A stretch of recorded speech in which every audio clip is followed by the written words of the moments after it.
بسم اللہ الرحمن الرحیم۔ محترم ناظرین، اسلام علیکم۔ حضرت صالح علیہ السلام کا واقعہ قرآن مجید میں تفصیل سے بیان کیا گیا ہے۔ حضرت صالح علیہ السلام اللہ کے پیغمبر تھے اور انہیں قوم سمود کی طرف بھیجا گیا تھا۔ یہ قوم عاد کے بعد ایک عظیم قوم تھی جو اللہ کی ناشکری میں مبتلا ہو گئی تھی۔ یہ لوگ بڑے طاقتور اور خوشحال تھے اور پہاڑوں میں گھر بنا کر رہتے تھے۔ قوم سمود اللہ کی نعمتوں کا شکر ادا کرنے کے بجائے بت پرستی اور ظلم و فساد میں مبتلا ہو گئی تھی۔ اللہ تعالیٰ نے حضرت صالح علیہ السلام کو ان لوگوں کی ہدایت کے لیے نبی بنا کر بھیجا۔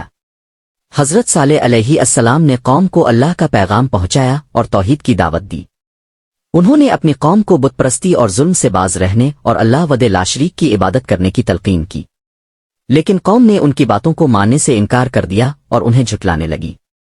قوم نے حضرت صالح علیہ السلام سے ایک نشانی طلب کی کہ اگر وہ اللہ کے نبی ہیں تو کوئی معجزہ دکھائیں۔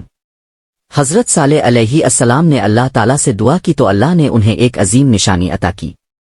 اللہ کے حکم سے ایک پہاڑ کی چٹان پھٹی اور اس میں سے ایک خوبصورت اور بڑی اونٹنی نکلی۔ حضرت صالح علیہ السلام نے قوم کو بتایا کہ یہ اللہ کی اونٹنی ہے اور یہ ایک نشانی ہے۔ انہوں نے ان سے کہا کہ اس اونٹنی کو کوئی نقصان نہ پہنچائیں اور اسے پانی پلانے دیں۔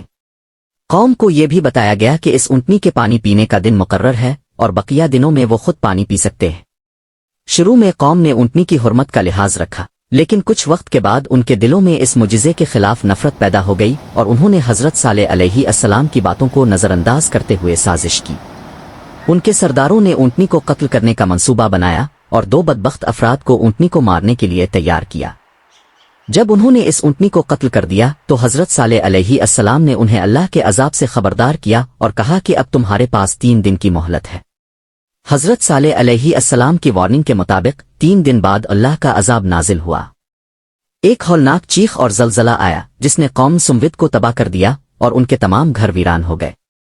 اللہ نے ان لوگوں کو نیست و نابود کر دیا اور ان کی سرکشی کا انجام عبرت کا نشان بن گیا۔